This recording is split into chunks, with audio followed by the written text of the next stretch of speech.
In his last days, Massoud had traveled through Europe warning world leaders that the partnership of Al-Qaeda and the Taliban was a threat not just to Afghanistan, but the entire world. Now, it's too late. Al-Qaeda's deadly attacks on New York and Washington put Osama bin Laden and his Taliban protectors in the crosshairs of a deeply wounded superpower, hungry for reprisal. On September 20th, 2001, U.S. President George Bush issues Mullah Omar an ultimatum. Tonight, the United States of America makes the following demands on the Taliban. Deliver to United States authorities all the leaders of Al-Qaeda who hide in your land. Facing an impending American attack, the Taliban hold a high-level meeting to weigh their options. Mullah Zaif attends.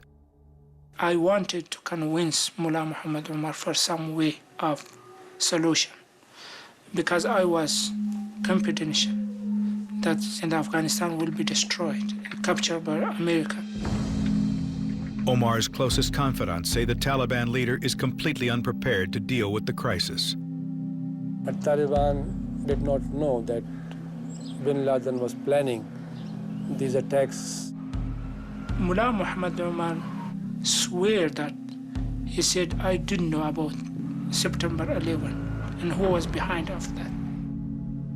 Omar refuses to take the U.S. allegations against bin Laden seriously until he has a chance to ask him about them himself.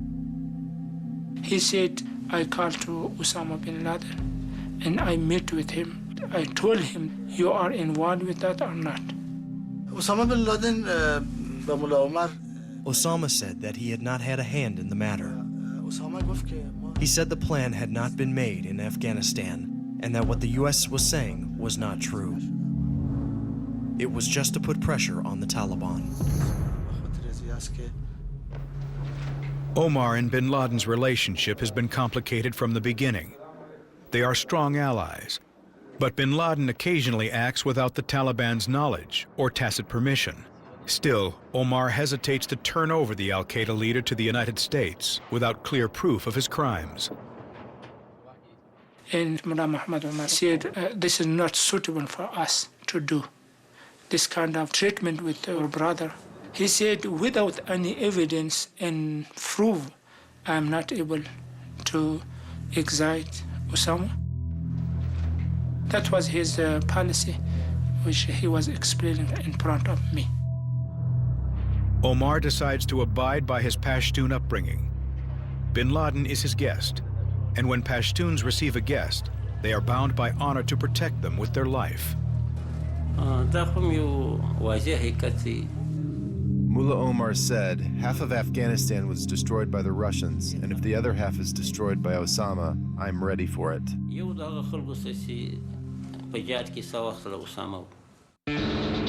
Omar tells the Taliban to ready for jihad, holy war against America.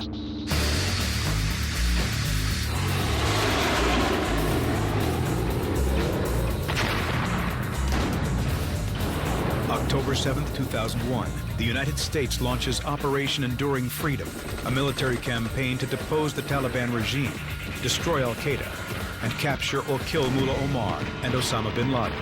What the United States did was capitalize on internal opposition to the extremists of the Taliban by sending small groups of special forces into the country to help organize these opposition groups. Elite American commandos and unchallenged U.S. air power now support Massoud's army. The Northern Alliance moves swiftly through the countryside, hunting down Taliban and Al-Qaeda positions and summoning death from above.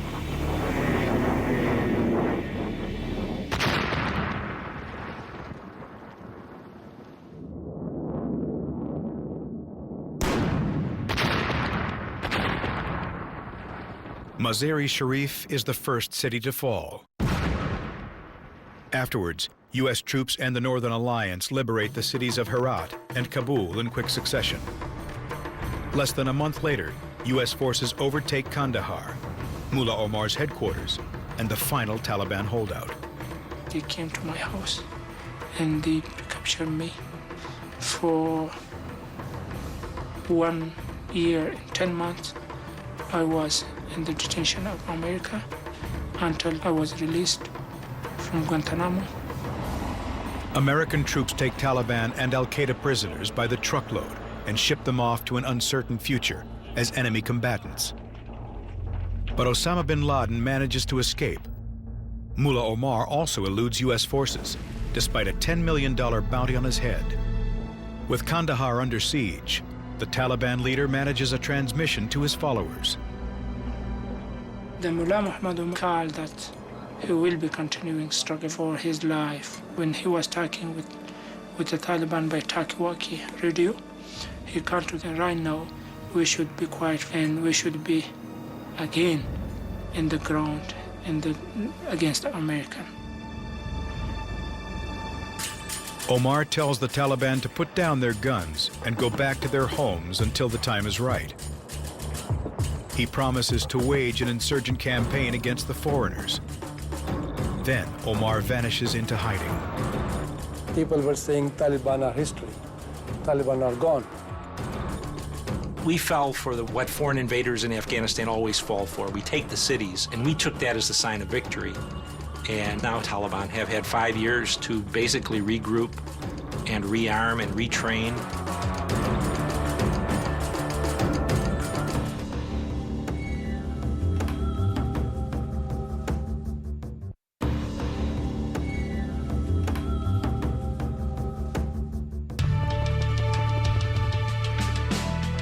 With the Taliban gone, the Afghan people welcome American troops as liberators. Hope seems to have finally arrived in Afghanistan. Children fly kites, women reveal their faces, and girls attend school. All these things had been banned under the repressive Taliban regime. In 2004, Afghanistan holds triumphant national elections. Hamid Karzai is voted president. Karzai is a popular ethnic Pashtun with strong ties to the revered monarchy. His job is to govern a country demolished by 20 consecutive years of fighting. It will be an uphill climb. Karzai loses the public's confidence every day he can't provide poor, hungry Afghans with basic social services. Do we have good health services in this country? No. These streets, these ditches, full of filth and sicknesses, can you call this as the real life? Everybody was thinking we should lead the society towards democracy as soon as possible.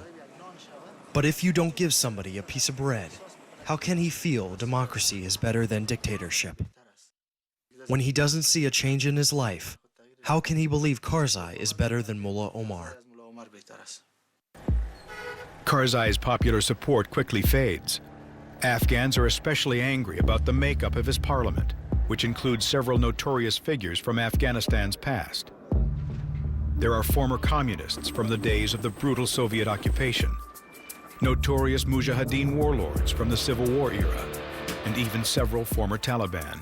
Hamid Karzai has said that Taliban are also Afghanistan's children, and they must be brought into the mainstream.